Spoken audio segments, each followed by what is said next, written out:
you, Nafi. Good afternoon, everyone. It's so good to join the session this afternoon, and I do feel in a super privileged position, and of course, I'm biased in that Agritech is probably the most important sector that we are going to be talking about today, and I have with me on this panel some of the people that are in the forefront of investing in Agritech. Please join me. A round of applause, please, for our panelists.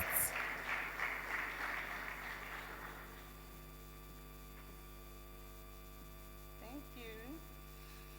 Welcome and thank you.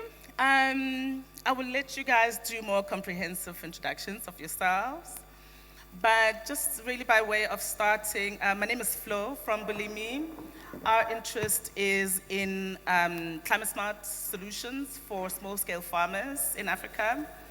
And I mean, as already mentioned, the agri opportunity can't be, it can't be denied how enormous the agri opportunity is on the continent, whether one looks at it from the perspective of the resources that we have, or the developmental challenges that can be solved through efficient food systems. One really has to think that we need to bring heads together to see how we can create that critical scale of innovation in Agritech and really scalable solutions that can support the millions of small-scale farmers that we have. So, I will start with you, Abby. Please let us know who you are and your organization and what you do as part of investing in Agritech. Excellent. All right. Well, hello, everyone. I hope you had a good lunch and you're not sweating too much. So I'm part of Holocene. I'm one of the co-founders. I've got my other co-founders here. And Holocene is, as we know it, Southern Africa's only climate-exclusive venture capital firm. So we only invest in African startups, early-stage climate tech. And so, I mean, as we'll talk a little bit about in the panel, climate and agriculture and the agri-food tech system are inextricably intertwined. And so the companies and the businesses that we're interested in working with, that fits within our scope absolutely in terms of climate tech companies, can also be agri and food tech. Great, thank you. Hi everyone, my name is Ahuna. I work with Founders Factory Africa. Founders Factory Africa is an early stage VC firm. We are sector agnostic, we invest across the continent, and we also have a venture building arm that works with founders that have their ideas. So they have their businesses still at idea stage, they are yet to build it out. So we work with those founders to build out those businesses till it gets to that pre-seed stage level where they are better able or they are better positioned to raise more funding from other investors. So at FFA, I'm an investment manager, and I work from sourcing of deals to assessing those deals, carrying out the due diligence, as well as portfolio support once we have made those investments. Sorry about my voice, I'm losing it a bit. So my name is Sean S. Jacobs. I'm from FMO Ventures. We are a 200 million fund, investing 100 in funds and 100 in direct investments. In our direct investments and across the entire strategy, we have Agritech, energy, and fintech.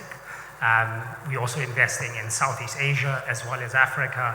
And with our Agritech portfolio, it's actually quite an equal split between having portfolio direct investments in Asia and as well in Africa. Awesome. Thank you so much. Maybe we can quickly have a feel of who is in the room exactly. We have different groups of people today. Maybe let's have a show of hands if you are an investor in startups and you're in the room. Yeah, awesome. Maybe let's have a show of hands if you're an ecosystem builder. Yeah, oh, that too. That's awesome. And let's have a show of hands if you are a founder sitting in the room. Okay, awesome. So the majority of people, oh, that too. So we have a room primarily full of investors in the Agritech ecosystem, which is fantastic. That's colleagues of yours. So let's start with the topic we are here to tackle. I want to read it verbatim. ripe for disruption. Africa's big leap in Agritech. Do you agree? Let me ask you the same question. Do you agree that Africa's Agritech ecosystem is ripe for disruption? What is it that you see, that you perhaps have invested in, that you are looking at investing in, that you find super exciting? And maybe you can delve a little bit into what you feel are some of the unexplored territories where technology can really be leveraged to grow the ecosystem. Maybe we can start with you, Shanice, this time. Okay, cool. Yeah, so at FMO, we definitely believe that agri-tech in Africa is ripe for disruption.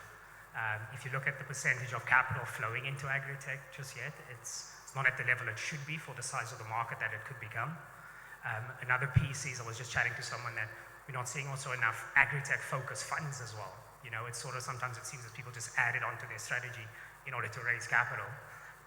But you can be a specialist agri-tech investor as well.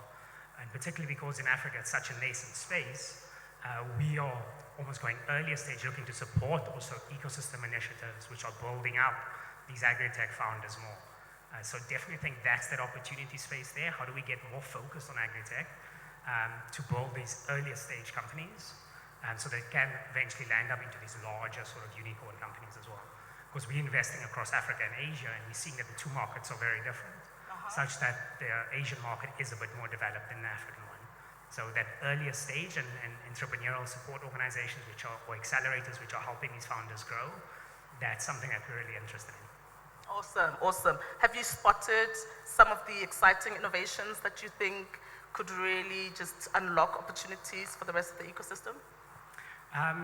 Yeah, so I think there's of course the super sexy IoT devices, drones. You know, we have one portfolio company, Aerobotics. Maybe hold on a second. I think Shanice's mic might not. Oh, sorry. Yeah, so we have one company, Aerobotics, which is doing some interesting things. But then also, I think it's also just farm management and advisory services. Okay. I don't think there's enough actually done there. When looking into the Asian market, we're seeing that some of these players there are serving up to close to 2 million smallholder farmers on one platform. That sort of farm management advisory piece, I think there's an opportunity there on the continent still. Excellent, excellent. Awesome. Thank you so much, Shanice. You get next, Amina. Okay, so to the question of whether agri is ripe for disruption on the continent, the answer is definitely a big yes. It's overdue for disruption because all of the challenges that exist, that have always existed, still exist. First being around food sustainability. We're still extremely far off from sustainable food production on the continent. In Africa, about 85% of the food that we consume is imported. And given that inflation rates are at record highs globally, our African currencies, they are also highly volatile, which has led to significant devaluation that we've seen particularly within the last 3 years. We just cannot afford to keep importing. So we just have to disrupt how agric is done within the continent. And even going beyond just production, the entire supply chain is still highly, highly inefficient.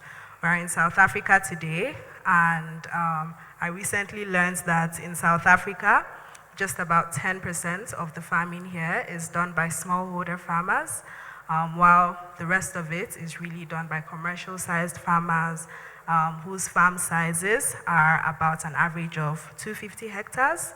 That's really nice, must be cool, but that's a gross misrepresentation, or rather a gross misrepresentation of the entire continent. Because Nigeria, where I'm from, Kenya, 70 to 80% of the farming still done by smallholder farmers, average farm size of 1.5 hectares.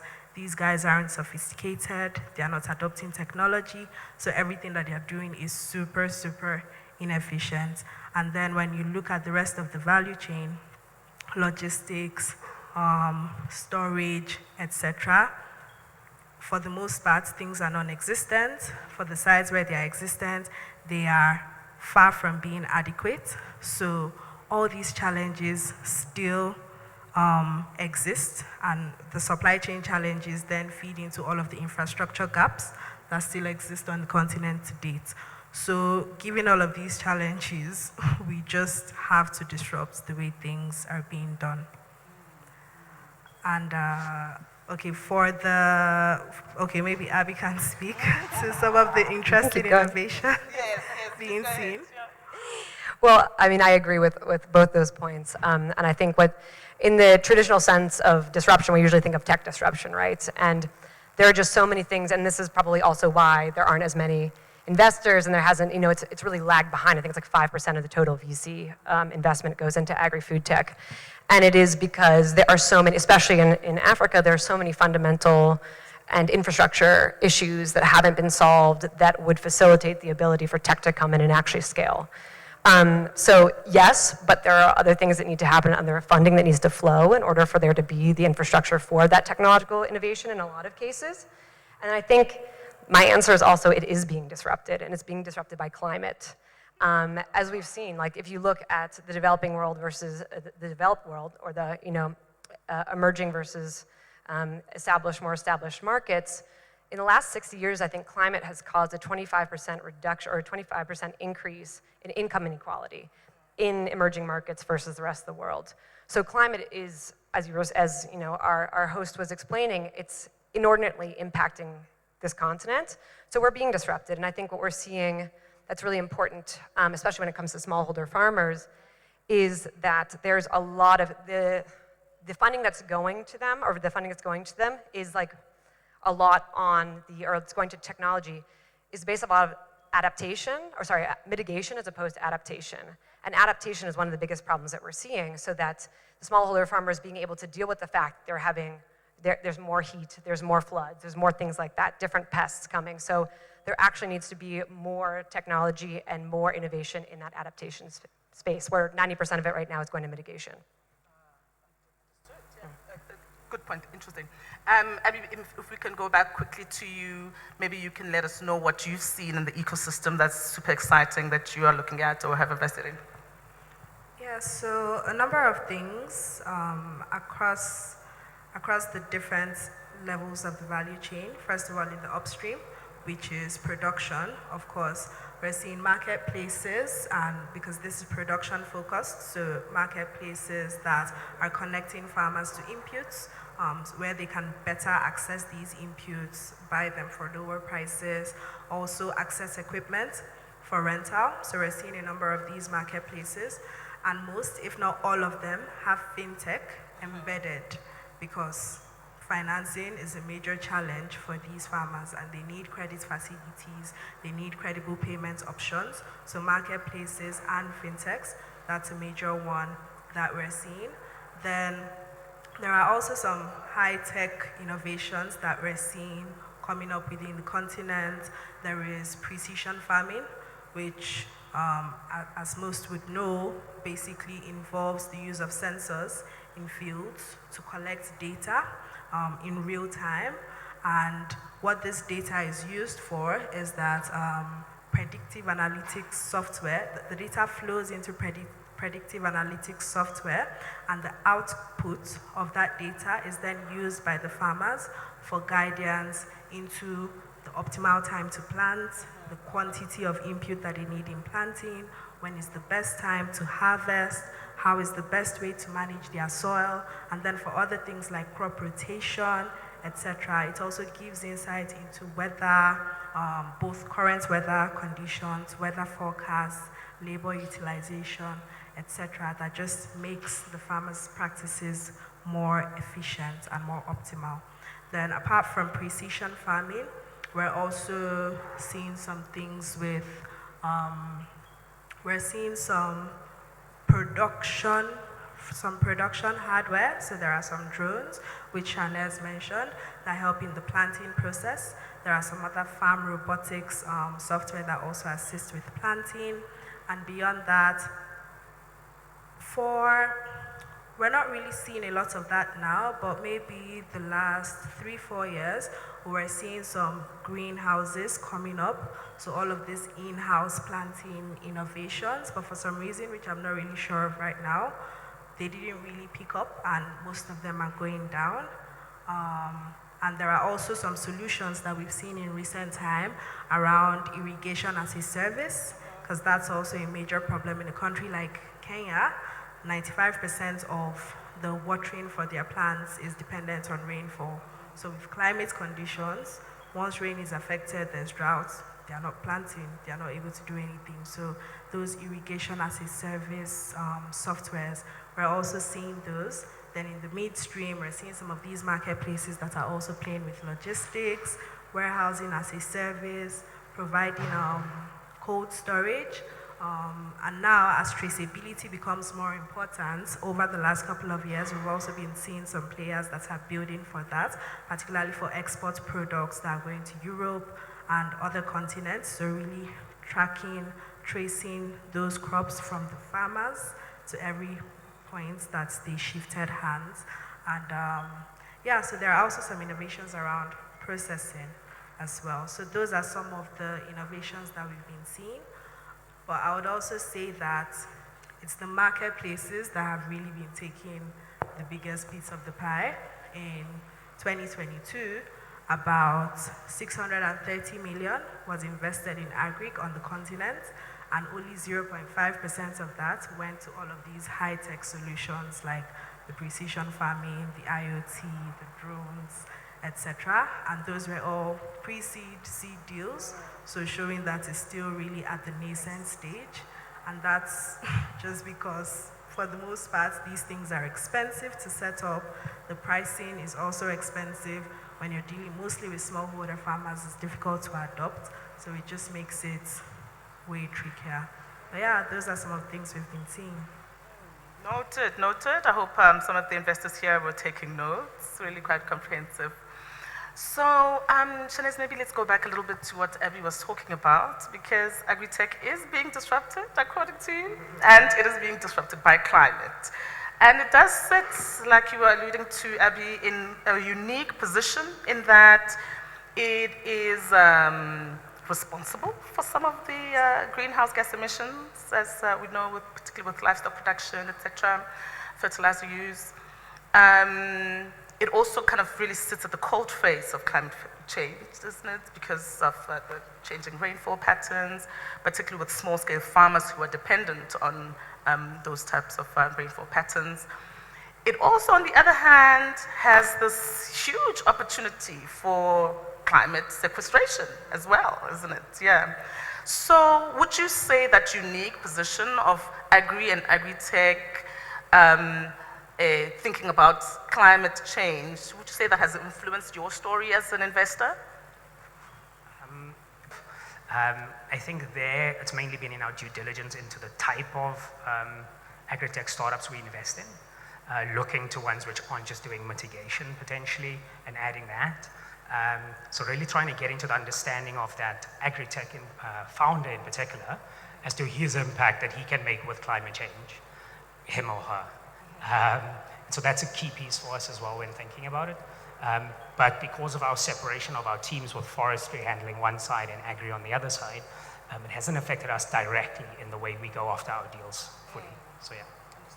Thank you for that. And going back to you, Abby, you spoke about this huge gap for innovation in some of the climate areas. Maybe expand on that a little bit more in terms of what technologies you've seen that can be leveraged to cover the whole scope of climate change in agri. Yeah, well, I mean, Ahuna did a really nice job of giving a nice overview of a lot of the technologies.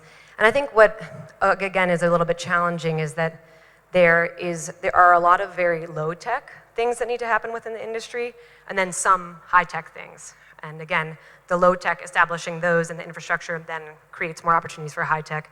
But there are the issues of digital literacy, access to connectivity, ability to pay, all of these things. But what's actually interesting about the South African market is that we do have a lot bigger farmers, right, who can maybe afford more of these, have more connectivity, have more awareness. So I think some of the tools around AI and precision agriculture and even just like predictive and kind of proactive actions that they can take. And I mean, as a farmer, like one of the hardest things is that you have tons of things that need to go right in order for your crop yield to be high and a million things that could go wrong. and any one of them going wrong could influence everything. And so I think AI has incredible power to bring tons of information together, whether that's through IoT devices or through satellite imagery or through soil, kind of like understanding what type of soil there is, to actually give a farmer accurate information and give them the solution of what they need to do to make sure that they're successful in the harvest. So I think that's probably the most exciting thing when it comes to climate. And it also can help them to understand what are the practices that they can take to then adapt to climate change. And as I said, that's a really big area that needs to be addressed. That's awesome. You've preempted my next question, actually, because 10 minutes? Okay. Thank you. So maybe one short question around where you believe AI can be best leveraged in agri to kind of create that efficiency that we were all talking about. Yeah. Abby, you want to start? Well, I think I did mine, so I'll hand it over to everybody else. Yes, you go ahead.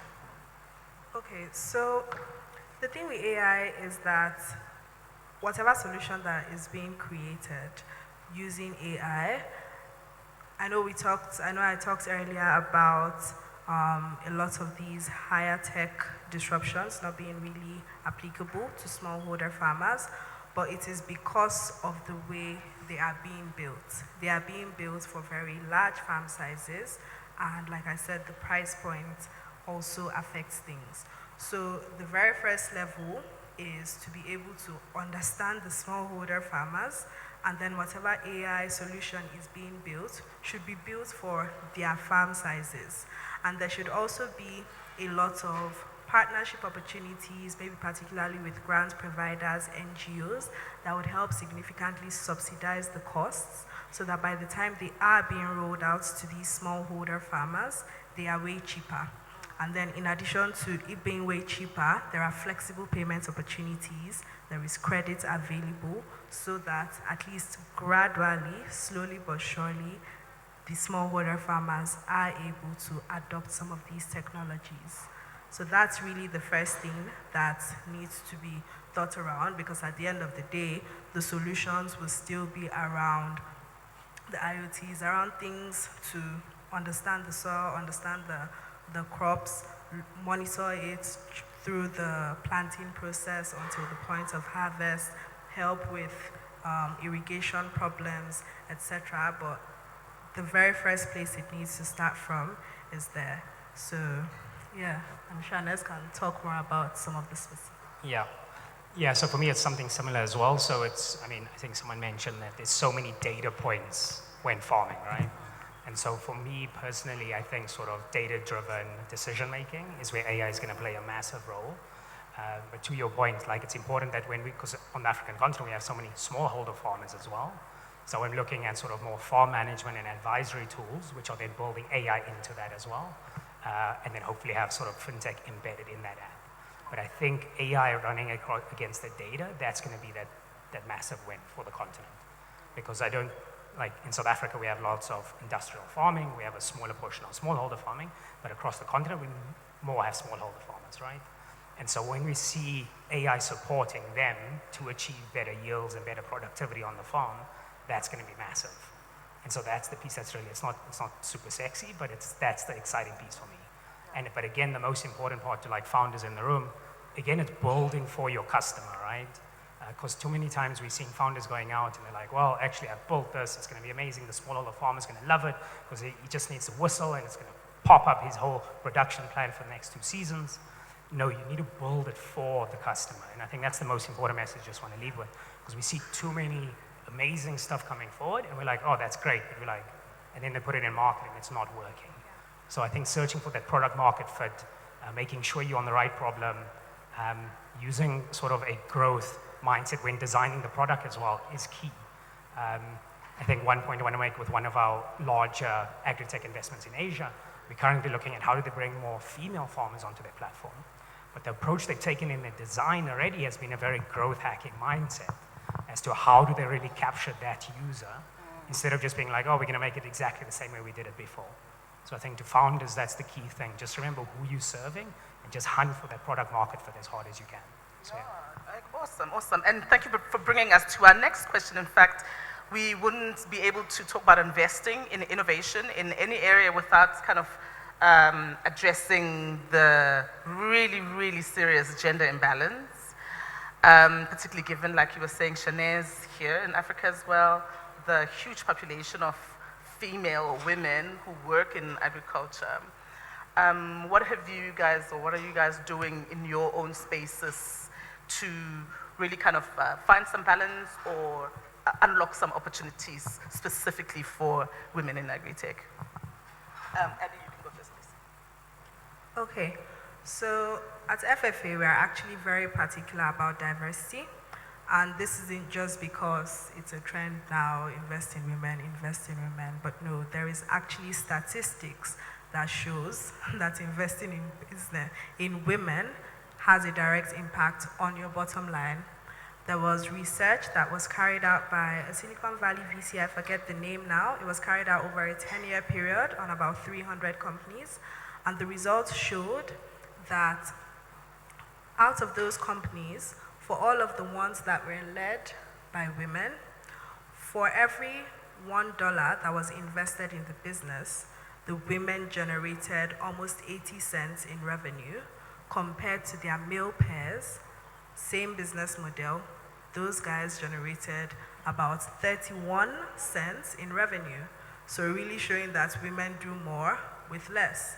And when it also comes to valuations of businesses, some of the top performing businesses, same model, the ones that were led by women, we are valued about 35% higher. And even with the ROIs, the ones led by women the ROIs were also way higher. So there's actually statistics that shows that investing in women is actually good business. And that's why we're very particular about diversity at FFA. And we do that, we look at diversity in 4 ways. One is investing in female-founded businesses. So we actually have a mandate that within the next 5 years, about 50% of the companies that we invest in should actually be female-founded businesses. And then beyond just the founder, there are other things that we look at, like the wider leadership team. And these cut across members of the board, as well as senior management members, essentially people in decision-making positions in the firms. So what percentage of that is women?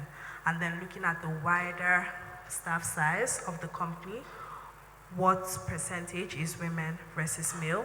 And then going outside of the company, looking at the customer base. So for this solution that this company is building, how wide of that customer base would actually be women? So those are the ways that we think about diversity and and how we have actively supported women founders is first in our funding. So in addition to equity investment, for all the investments we make at FFA, we also give low interest loans of about 100K in addition to our equity investments, because this basically provides the founders with non-dilutive capital, because we know how important it is at that very early stage to maintain a good cap table. But when it comes to female-founded businesses, that 100K can go up to an additional, goes up by an additional 150K. So we do give female-led businesses 250K in low-interest loans, in addition to the equity funding that we give to them. Then we are very ingrained in women-focused communities. A good example is WWBA, the Women Who Build Africa. We partner with them for a number of their events. We sponsor some of their events. We sponsored one that they had a WWBA assembly last year in Kenya. We sponsored the event, and after that, we just had a pipeline of purely female-led businesses from that event alone. So these female-based communities just give us that direct access to purely women founders. Then in addition to the communities, there are other ecosystem events, women-focused ecosystem events that we partner with. And we find that these are very important, and they differ from just the general ecosystem events that happen, because we've seen that women are sometimes selective with the types of places that they choose to show up in. So if you organize something for founders generally, you would actually find that majority of the founders there are male founders. The female founders would just be very few. But if you organize something solely for female founders, the room would be full. But where were all of those female founders when it was an event for everybody? So having those ecosystem events purely focused on females is something that is really key. And then the fourth way we do it is that we really project how much we are invested in women. We had an investor showcase late last year, and we focused solely on our women-led portfolio companies. Those are the only ones that we put out. So that gives a very clear picture to the markets that we are very, very intentional about investing in women. So those are some of the things that we do at FFA to make sure that we're investing in female founders, and this also applies. In terms of time, so I was keen to see if I can take one question from the audience. No time? Okay. Fortunately, sorry, the sound wasn't up. Look, you guys have catalyzed the discussion for all of our upcoming sessions. You've shown that there's intersectionality between agriculture and climate and women and just Africa as a context. We don't have that much time. We're not yet at the point of the music ending, not yet. But I think, yeah, if you could please close out. We have about 2 minutes only. And we do want to open up so that we can start having the guys who are going to pitch coming up. So if you guys can start prepping for everyone who will be doing pitch challenge number 2. So Flo, if you could please close out over the next 2 minutes. Thank you. Awesome, thank you for that. So I'll just ask you one short question, guys, to just close out. If you have something quick to share with the investors or founders to encourage them in their participation in the Agritech space, what would you say? I'll go. So as much as, there's a little bit of a doom and gloom in terms of climate and infrastructure and all these different things, I think what's really exciting is that overall, the agri-food tech sector and the investment decreased across the world, but Africa was one of the few markets where it stayed stable in the last year. So 2022 to 2023 was actually really solid for us. So I think that's very, very encouraging. There's obviously huge opportunity to see that capital is still flowing in this direction, I think is wonderful. So I think that's very, very encouraging. What I would say to founders, first of all, is that equity is not the mother of investing. And because of the way agriculture is, most of the models are actually better positioned for debt financing. And given that Agric has a direct link with impact, there's a lot of grant funding out there and several sources of capital. So we face these problems as VCs where we keep seeing models that aren't VC backable, but in as much as your model isn't VC backable, there are several other funders, there are several other options for it. And to investors, maybe what I would also say very quickly is that given that we understand, we've been in this Agritech space for a while now, so we've seen some of the learnings. Number one being, agri cannot just be pure tech in Africa at this point. Some assets need to be invested in. So if you're a VC and you still want to invest in Agritech, then we just have to, change our mindsets, maybe have some flexibility with how we assess agri deals, factoring in the asset component, also the returns, as well as how long it would take for these businesses to return. So maybe just having that flexibility, because even if they don't churn out 10x, 20x returns, but they do 3, 5x returns, it's still enough to pay the rent, so no loss. So maybe we could just factor that in. Yeah, awesome. Yeah, I think just final point for me to the founders, investors, venture builders. As Abby mentioned, Agritech is being disrupted. The market's still very nascent. I'm super excited because I think we can leapfrog in Agritech quite aggressively. So I think look to like Southeast Asia or to South America where there's models, see what can work on the continent and go after it aggressively. I think there's a lot of capital which is going to be flowing to Agritech as well from the DFI space. So yeah, founders do the work as Kevin told us this morning, and same to investors as well. Excellent. Thank you so much, everyone.